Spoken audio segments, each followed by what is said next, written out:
Good evening. How are you? It's very nice out tonight. I mean, I've gone out late enough, I guess. There was showers, that helped. And I don't know if we're in the 70s maybe, and there's no rain, and there's a little wind, just a breeze.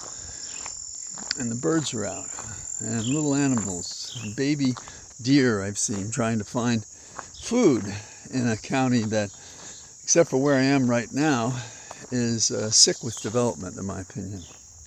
Why not have a parking lot, right? Instead of a beautiful park. So, how do you wrap your arms around what's going on?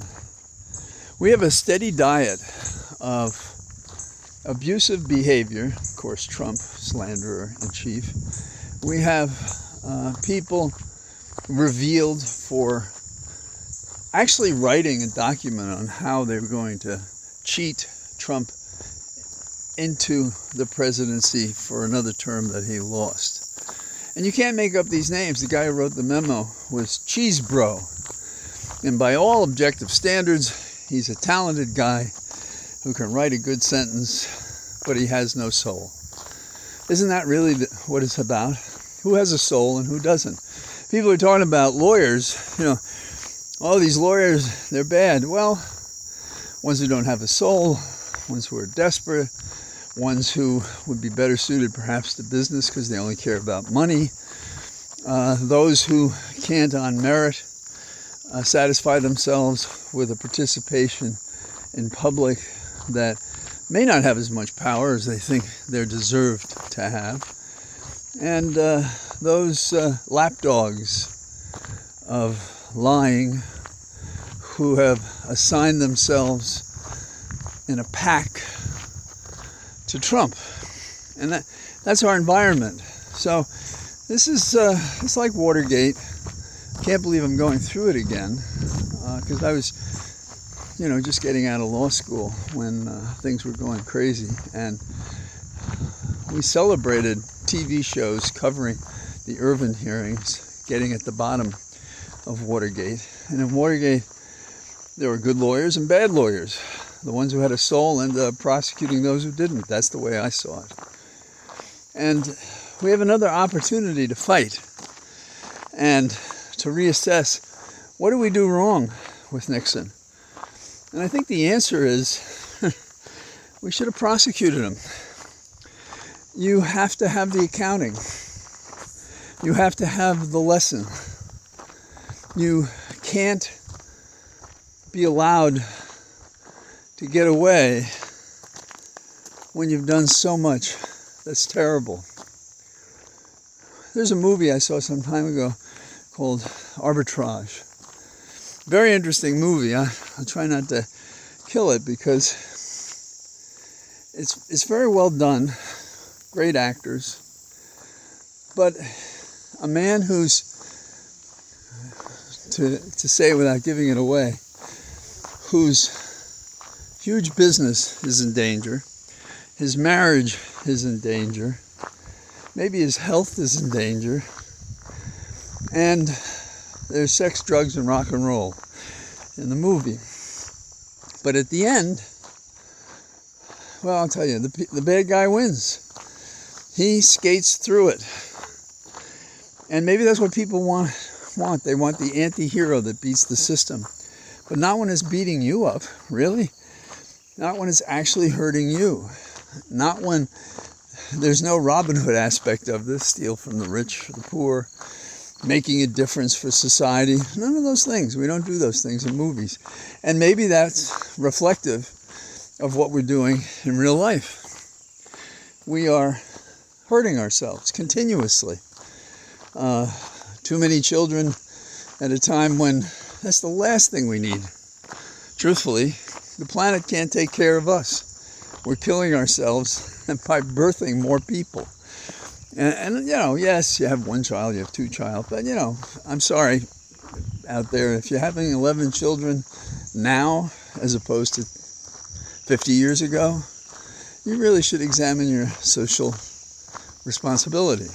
It's not tolerable, and it's part of how we're literally killing the planet. Excuse me. I'm swallowing bugs, I guess. The no-see-ums, very dangerous. As long as they're not biting inside of me.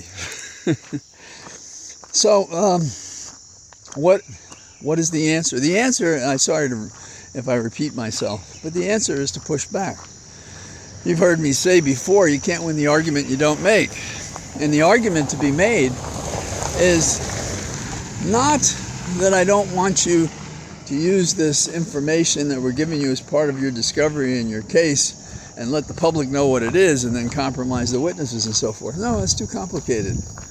The short form is if you're going to go around threatening people and slandering them and so forth, you're going to spend time in a real cell, not an ankle bracelet. You're going to go to a cell. And I'm going to keep increasing it if you fail to get the lesson like a child.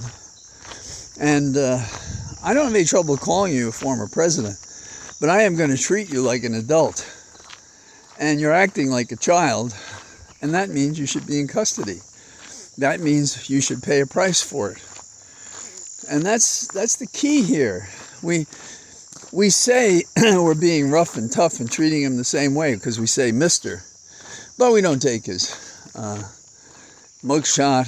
We shield him from the public lest he be shamed. He should be shamed. The walk of shame is right in this case.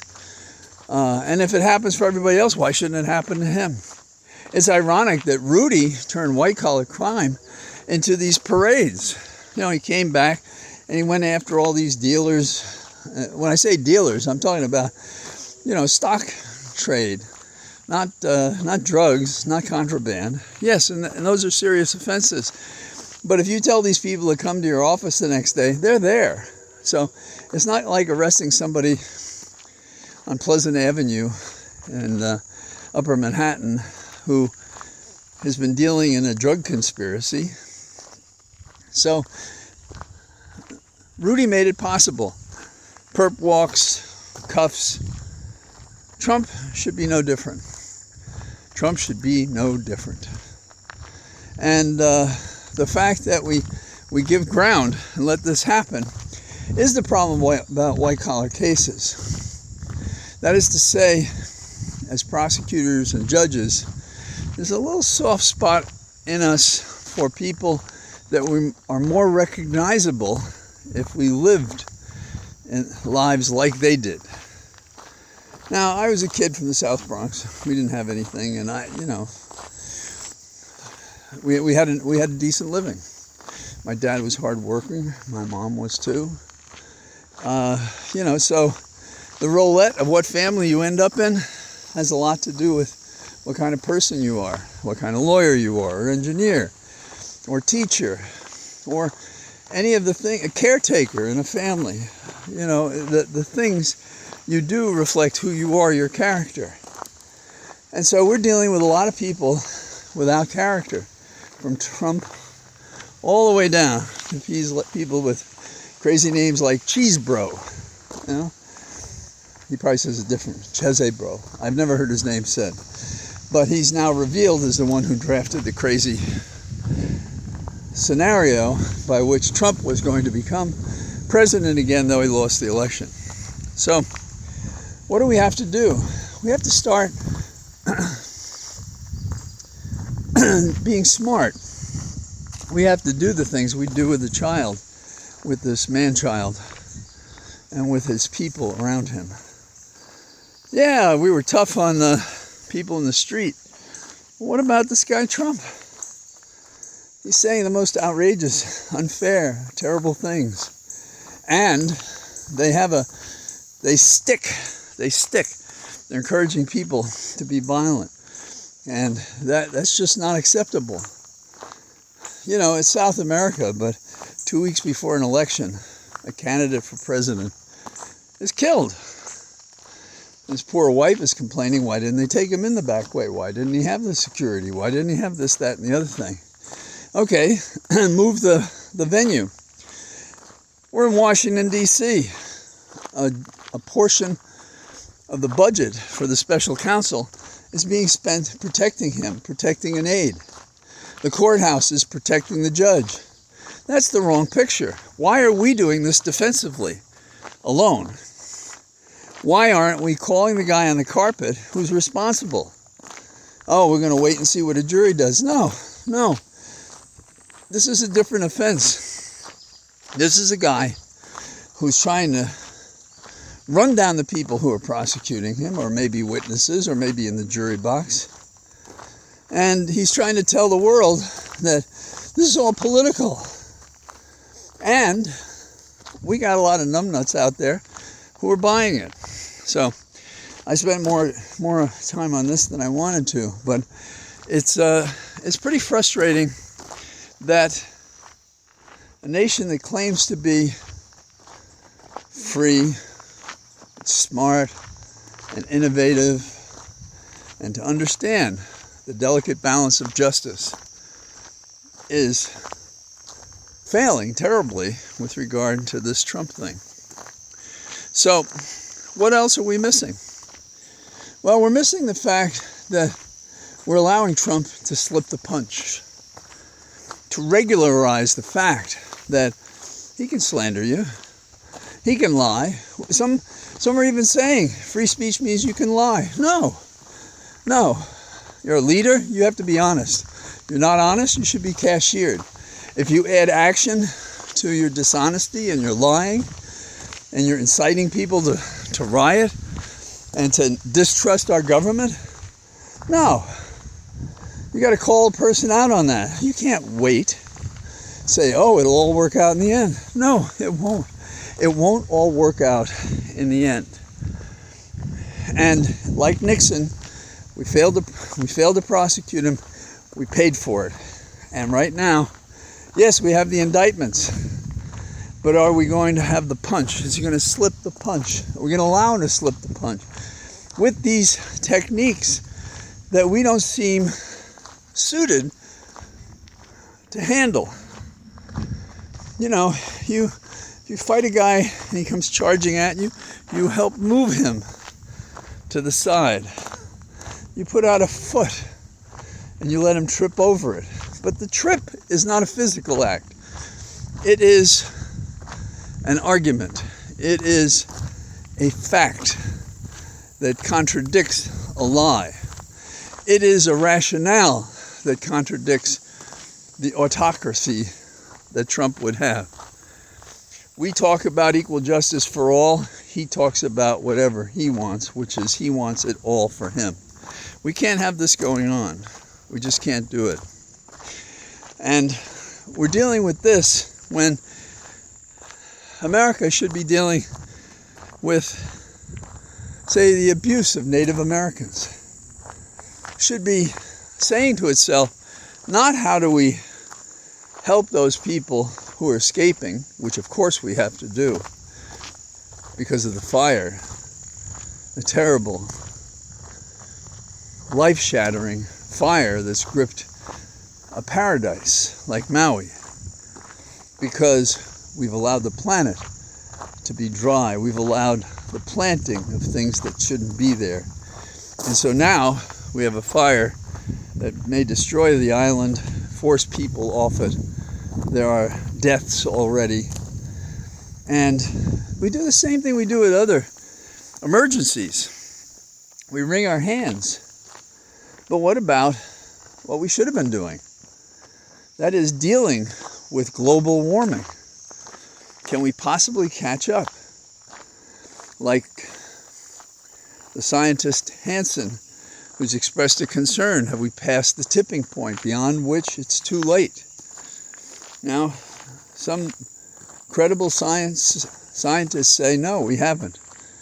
But we don't do what is necessary. We don't want business to spend more money to save the planet. Some of us are going to Mars.